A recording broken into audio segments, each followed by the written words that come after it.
سر ابو ذر غفاری رضی اللہ تعالیٰ عنہ کے تو حالات بیان کرنے کے لیے بڑا پتھر کا دل چاہیے، اتنے سوز و گداز والی زندگی۔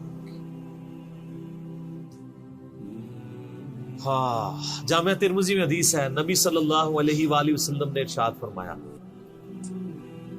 کہ اس نیلی چھتری کے نیچے ابو ذر غفاری سے سچا انسان کوئی نہیں۔ کون کہہ رہا ہے؟ نبی صلی اللہ علیہ وآلہ وسلم، جو خود صادق اور امین۔ اور جامعہ ترمذی میں ایک اور حدیث ہے، نبی علیہ السلام نے فرمایا کہ ابو ذر غفاری سے بڑھ کر کوئی عہد وفا کرنے والا اور زہد میں میری امت میں نہیں ہے، یہ میری امت میں عیسیٰ ابن مریم کی مثل ہے، ابو ذر غفاری۔ اور عیسیٰ ابن مریم وہ ہیں جن کے بارے میں روایتوں میں آتا ہے کہ وہ دنیا سے اتنے زاہد تھے کہ وہ برتن میں پانی بھی نہیں پیتے تھے، وہ کہتے تھے یہ دنیا کا مال ہے، اپنے ہاتھوں میں پانی پیا کرتے تھے، یعنی دنیا کو 3 طلاقیں دی ہوئی تھی۔ تو نبی علیہ السلام فرمایا میری امت میں سیدنا عیسیٰ ابن مریم کی مثل زہد میں ابو ذر غفاری ہے۔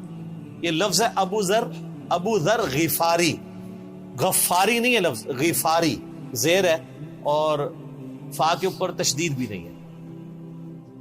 تو ابو ذر غفاری رضی اللہ تعالیٰ عنہ علیہ السلام نبی علیہ السلام کے لاڈلے اصحاب میں سے تھے۔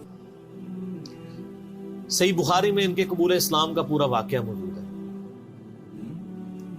ان تک جب دعوت پہنچی کہ اس طرح ایک پیغمبر آئے ہیں مکے کی سرزمین میں جنہوں نے دعوی نبوت کیا، تو یہ انہوں نے پہلے اپنے بھائی کو بھیجا کہ خیر خبر لے کے آؤ، تو انہوں نے بتایا ہاں اس طرح ایک شخص ہے۔ پھر یہ خود رخت سفر باندھ کے نبی صلی اللہ علیہ وآلہ وسلم کی خدمت میں حاضر ہوئے مکہ شریف میں۔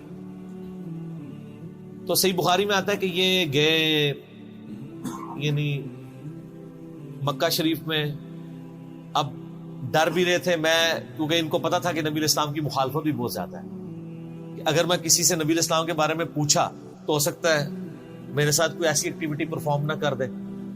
تو یہ حرم مکہ میں انہوں نے ڈیرا ڈال لیا، اور کہتے ہیں میں جتنے دن وہاں رہا نا تو آب زمزم ہی پیتا تھا۔ جب میری کھجوریں ختم ہو گئی، زمزم کھانے کا کام بھی کرتا تھا اور پینے کا بھی، زمزم طاقت والا پانی۔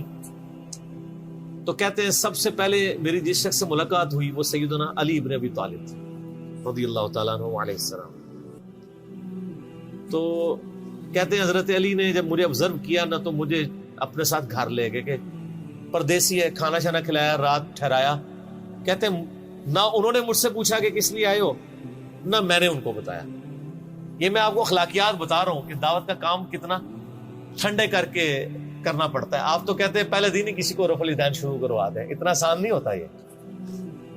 تو دوسرا دن بھی اسی طرح گزرا، تیسرا دن بھی۔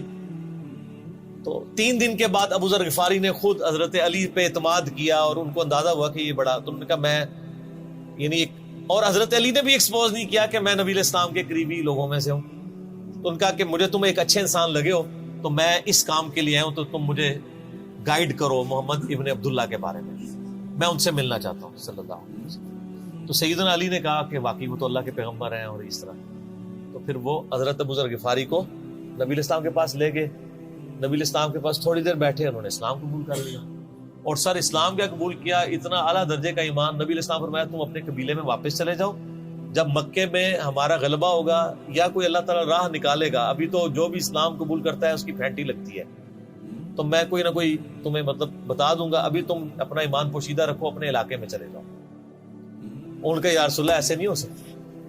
وہ جناب آگے مکے خانہ کعبے کے اندر آگے انہوں نے کہا میں گواہی دیتا ہوں کہ اللہ ایک ہے اور محمد صلی اللہ علیہ وسلم اس کے رسول ہیں۔ تو مشرکین عرب ان پہ ٹوٹ پڑے، خوب مارا، حتیٰ کہ عباس بن عبد المطلب جو اس وقت تک مسلمان نہیں ہوئے تھے، نبی علیہ السلام کے چچا تھے، لیکن چونکہ بنو ہاشم سے تھے، اور بنو ہاشم آپ کو پتہ ہے متولی تھے کعبہ شریف کے، انہوں نے اپنے آپ کو ابو ذر غفاری کے اوپر گرا لیا کہ تاکہ ان کو کوئی مارے نہ۔ انہوں نے کہا تمہیں پتہ نہیں ہے قبیلہ یعنی غفاری قبیلے سے تعلق رکھتا ہے تو اس کے قبیلے کے لوگ آ کے یہاں پہ لڑائی کریں گے ہم سے، کیونکہ قبائلی سسٹم تھا نا، اس میں یہ نہیں دیکھا جاتا تھا کہ اس کا مذہب کیا ہے، پہلے نمبر پہ دیکھا جاتا ہے یہ ہمارے قبیلے کا ہے، تم نے ہمارے قبیلے کے بندے کو مارا، تمہیں نہیں چھوڑیں گے۔ اسی وجہ سے آپ دیکھیں نا بنو ہاشم اسلام قبول نہ کرنے کے باوجود نبی علیہ السلام کی پشت میں تو کھڑے رہے نا، اور یہ پہلے بھی ہوتا رہا۔ قرآن حکیم میں آتا ہے نا کہ شعیب علیہ السلام کی قوم کیا کہتی ہے، اے شعیب اگر تیرا قبیلہ تیرے ساتھ نہ ہوتا کب سے تیرا کام کر چکے ہوتے۔ اس لیے انبیاء ڈومیننٹ قبائل میں آتے ہیں جو شریف النفسی والے ہوتے ہیں، جن میں ایک سسٹم ہوتا ہے پورا۔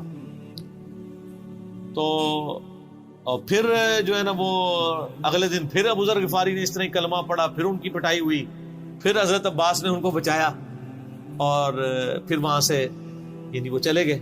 یہ پوری حدیث صحیح بخاری میں ہے، اور بلکہ بخاری میں پورا ایک چیپٹر ہے ابو ذر غفاری کے اسلام لانے کا واقعہ۔ امام بخاری نے ابو ذر غفاری کا پروٹوکول یہ رکھا ہے کہ اسلام کا پورا چیپٹر